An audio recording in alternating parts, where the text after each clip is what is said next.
रनौत मुंबई से मनाली तो पहुंच गई है, मगर महाराष्ट्र सरकार से उनका युद्ध लगातार जारी है। मनाली पहुंचते ही कंगना ने उद्धव ठाकरे पर तीखा हमला बोला। कंगना लगातार हमलावर है। शिवसेना भी कंगना के हर वार पर पलटवार कर रही है। रिपोर्ट देखिए।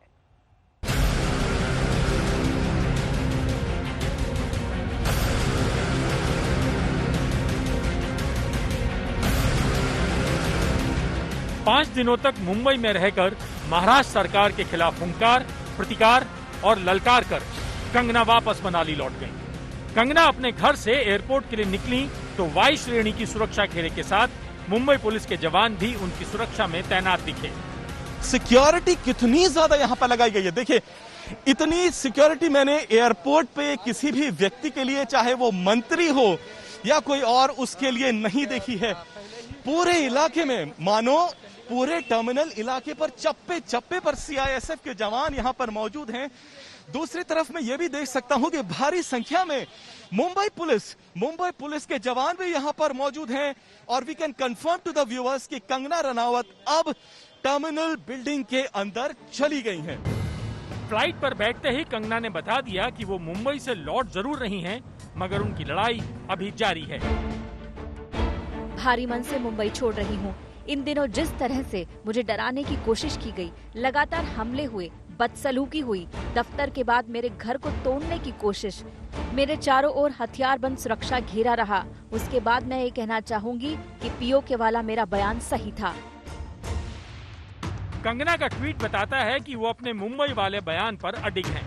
कंगना ने उद्धव सरकार पर निशाना साधते हुए एक और ट्वीट किया।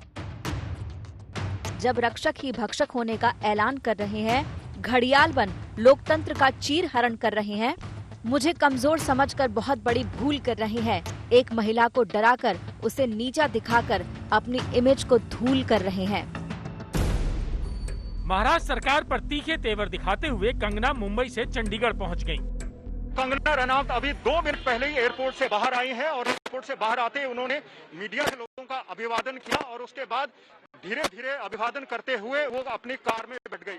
इसके बाद वो सीधा मनाली का रुक रही हैं और मनाली यहाँ से कम 6 घंटे का रास्ता है। हो सकता है वो रास्ते में रुके या फिर अपने गांव धामला जो मंडी के करीब पड़ता है वहां पर आकर रुके। सो कुल मिलाकर कंगना 6 दिन बाद आज चंडीगढ़ वापिस लौटी है और सीधा यहाँ से मनाली की ओर रवाना हो गई हैं। मनाली जाते जाते भी कंगना महाराष्ट्र सरकार के खिलाफ तीखे हमले करती रही। मनाली पहुंचते ही कंगना ने उद्धव ठाकरे पर तीखा हमला बोला। महाराष्ट्र सरकार के मुख्यमंत्री की समस्या ये है कि मैंने मूवी माफिया सुशांत के हत्यारों और उनके ड्रग रैकेट का पर्दाफाश किया, जो उनके प्रिय बेटे आदित्य ठाकरे के साथी हैं। यही मेरा बड़ा अपराध है, लिहाजा वो मुझे ठीक करना चाहते हैं। ठीक है, देखते हैं किसको कौन ठीक करता है। उधर शिवसेना भी कंगना पर पहले से ज्यादा हमलावर दिखी। शिवसेना ने अपने मुखपत्र सामना में लिखा, एक अभिनेत्री मुंबई में बैठकर महाराष्ट्र के मुख्यमंत्री के प्रति तू तड़ाक की भाषा में बोलती है। उस पर महाराष्ट्र की जनता द्वारा कोई प्रतिक्रिया नहीं दी जाती है। अवैध निर्माण पर हथौड़ा चला तो राम मंदिर बताकर ड्रामा किया। मुंबई को पाकिस्तान कहना और अवैध निर्माण की सर्जिकल स्ट्राइक पर छाती पीटना, ये कैसा खेल है? एक्ट्रेस का आप नाम ले रहे हो, हमारे लिए विषय खत्म हो गया है। हमने उसको बात करना बंद किया है। जिसको जो करना है कर दीजिए। हम सुनेंगे, हम बोलेंगे नहीं, लेकिन हर बात का हम नोटिंग करेंगे, क्योंकि इतिहास के पन्ने जो होते हैं वो बार बार बदलती भी है। भविष्य में नए इतिहास लिखा जाता है। मतलब ये कि कंगना मुंबई से मनाली वापस तो चली गई हैं, मगर उन्होंने महाराष्ट्र सरकार के खिलाफ जिस युद्ध का ऐलान किया है वो अभी खत्म नहीं होने वाला। पंकज उपाध्याय के साथ आशुतोष मिश्रा, मुंबई, आज तक। और अब बात करते हैं सुशांत केस में हुए बड़े खुलासे की। सुशांत के फार्म हाउस में एनसीबी को ड्रग्स पार्टी के कई सबूत मिले हैं। वहीं रिया के ड्रग्स के लिए मां के फोन का इस्तेमाल करने का खुलासा हुआ है।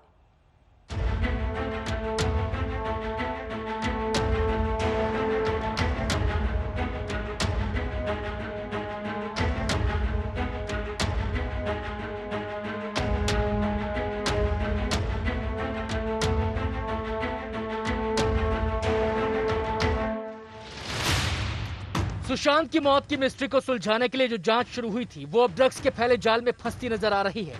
एनसीबी की ताबड़तोड़ जांच सुशांत के फार्म हाउस पहुंची तो वहां चौंकाने वाली तस्वीरें सामने आईं। रेड में फार्म हाउस से ड्रग्स की पार्टी के सबूत मिले। ड्रग्स के लिए इस्तेमाल होने वाली चीजें और दवाइयां बता रही हैं कि ये फार्म हाउस नशे का अड्डा बना हुआ था। नारकोटिक्स कंट्रोल ब्यूरो की टीम ने जब सुशांत का फार्म हाउस खंगाला तो वहां से कुछ सुशांत की दवाइयां, नशे में इस्तेमाल होने वाली चीजें बरामद हुई। नारकोटिक्स कंट्रोल ब्यूरो ने सुशांत का फार्म हाउस घंटों तक खंगाला। उसके बाद नारकोटिक्स कंट्रोल ब्यूरो की टीम उस आइलैंड पर गई जहां सुशांत अक्सर जाते थे। आइलैंड के पास एक शख्स का स्टेटमेंट बकायदा नारकोटिक्स कंट्रोल ब्यूरो ने लिया है, जिसमें उस शख्स ने बताया है कि सुशांत बॉलीवुड की 3 हीरोइनों के साथ अकेले अकेले उस आइलैंड पर जाते थे और वहां पर ड्रग्स पार्टी होती थी। एनसीबी ने फार्म हाउस के पास सीसीटीवी का डीवीआर भी सीज किया है। एनसीबी की टीम फार्म हाउस के आगे इस आइलैंड की ओर भी गई थी, जहां सुशांत, रिया के अलावा 2 बॉलीवुड की एक्ट्रेस को लेकर गए थे। वहां भी ड्रग्स पार्टी की जानकारी एनसीबी की टीम को मिली है।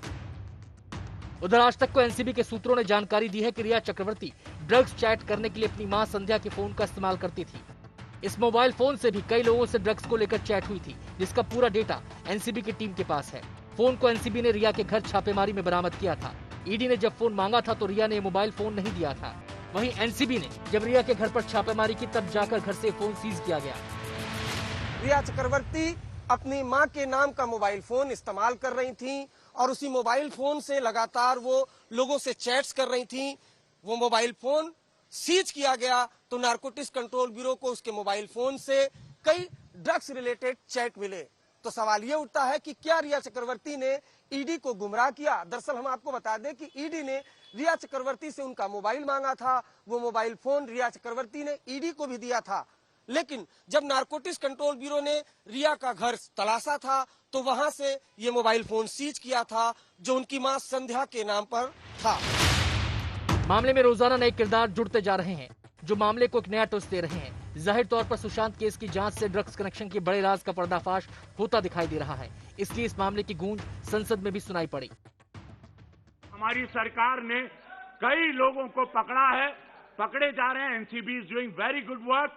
तो मैं आपके माध्यम से केंद्र सरकार से आग्रह करता हूं, अपनी सरकार से, जो हिसाब से आज हम लोग एकदम इनको चारों तरफ पकड़ रहे हैं, तो ये सख्त कार्रवाई की जाए, दोषियों को जल्द पकड़ा जाए, उन्हें उचित सजा दी जाए।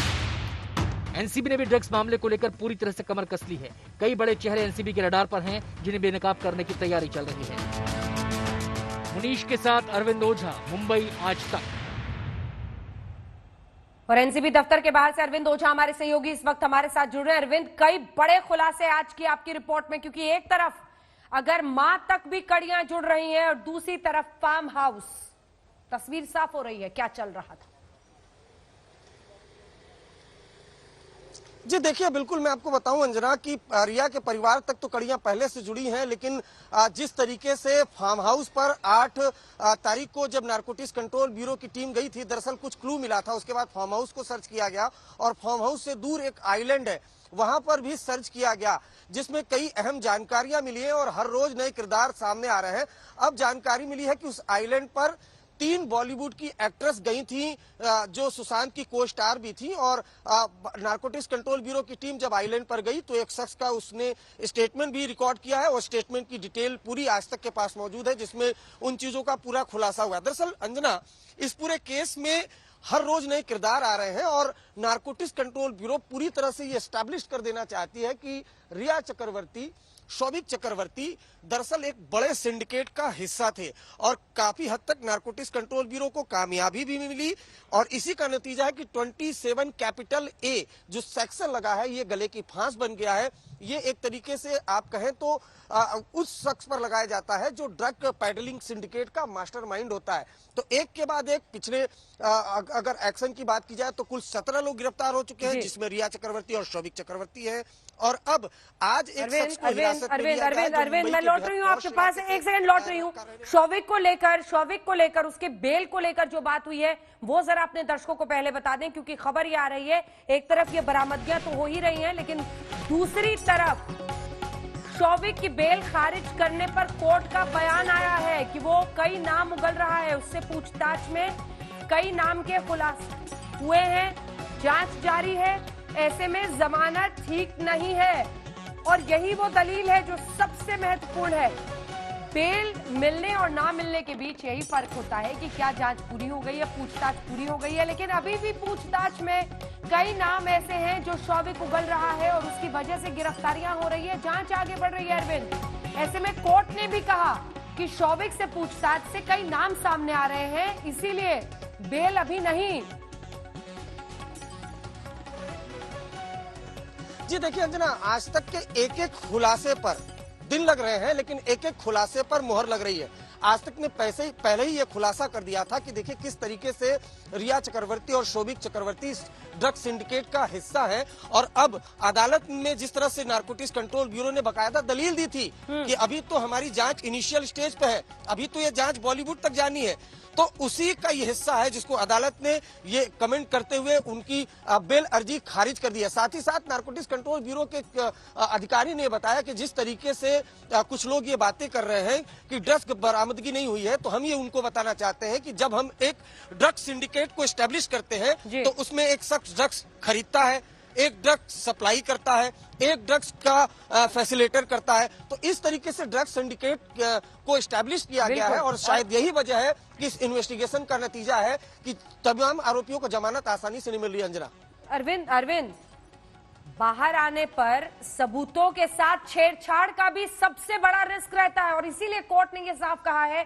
कि अभी भी जांच जारी है, खुलासे हो रहे हैं, सबूतों के साथ छेड़छाड़ की आशंका है। आप बने रहिए हमारे साथ। नारकोटिक्स ब्यूरो की जांच जैसे जैसे आगे बढ़ रही है वैसे वैसे ड्रग्स रैकेट की परतें खुल रही हैं। अब नारकोटिक्स ब्यूरो ने रिया के भाई शौविक के एक दोस्त को हिरासत में लिया है। शौविक का दोस्त भी इस ड्रग्स गैंग का हिस्सा बताया जा रहा है।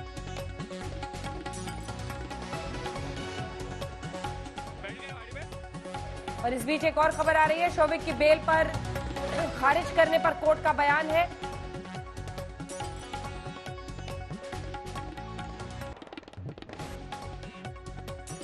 और अब रुख अगली खबर का कर रहे हैं। बहुत बड़ी खबर उमर खालिद के मद्देनजर आ रही है। उमर खालिद को 10 दिनों की कस्टडी मिली है, पुलिस रिमांड में अब उमर खालिद। यही सवाल उठ रहा था कि न्यायिक हिरासत या फिर पुलिस रिमांड। 10 दिन की पुलिस रिमांड में अब उमर खालिद है। ये बड़ी खबर इस वक्त की हम आपको बता रहे हैं। दिल्ली के दंगों के मामले में उमर खालिद को आज कोर्ट में पेश किया गया था और उसी पर सुनवाई चल रही थी। 10 दिन की पुलिस रिमांड में उमर खालिद को भेजा गया है। दिल्ली हिंसा को लेकर पुलिस रिमांड में उमर खालिद को भेजा गया है और 10 दिन का अर्थ है कि यहां से पूछताछ के जरिए कोर्ट मतलब पुलिस कम से कम आगे की कार्रवाई को और जांच को आगे ले जाएगी। दिल्ली दंगे के मामले में खालिद को 10 दिन की पुलिस रिमांड में भेजा गया है और तंसीम हैदर हमारे सहयोगी इस वक्त हमारे साथ जुड़ रहे हैं इसी खबर पर। 10 दिन की पुलिस रिमांड, क्या क्या दलीलें सबसे ज्यादा महत्वपूर्ण रही जो पुलिस रिमांड के पक्ष में गई? तंसीम जी, सबसे जरूरी ये चीज थी कि जितनी भी FIR हुई हैं, जिनमें दिल्ली पुलिस अब तक अपनी चार्जशीट दाखिल कर चुकी है, उन सभी FIR में और जो बयानात हैं लोगों के, अभियुक्तों के बयान हो या फिर गवाहों के बयान हो, उन बयानों में उमर खालिद, शफूरा जरगर ऐसे नामों का जिक्र हुआ है और इंस्टांस दिए गए हैं कि इन लोगों ने इस मौके पर ऐसे भाषण दिए जिससे जनता को भड़काने की कोशिश की गई, भड़काऊ भाषण दिए गए। और लिहाजा चूंकि इसका एक दायरा बहुत लंबा है कि पूछताछ हमें बहुत और लोगों से करनी है और लोगों को कन्फ्रंट कराना पड़ेगा उमर खालिद से बुला के, लिहाजा हमें 10 दिन की पुलिस कस्टडी रिमांड दी जाए, जो कि कई चार्जशीट है, कई FIR है जिनमें इनका नाम आया है। तो जाहिर है कि यही ग्राउंड रहा जिसकी वजह 10 दिन का रिमांड मिला है। ये तमाम बातें रही जिसकी वजह से 10 दिन के पुलिस रिमांड पर भेजा गया है उमर खालिद को। हमारे सहयोगी तंसीम हैदर जानकारी दे रहे थे। 10 दिन की पुलिस रिमांड में, यानी जांच का दायरा इतना बड़ा है दिल्ली दंगों के मामले में, क्योंकि पूछताछ के जरिए अभी भी कई कड़ियां खुलनी है और जांच जिस तेजी से अब इस पूरे मामले में आगे बढ़ रही है उसमें पुलिस ने अपनी तरफ से कस्टडी मांगी थी और उसी पर मुहर लगी है और पुलिस रिमांड में उमर खालिद को भेज दिया गया है।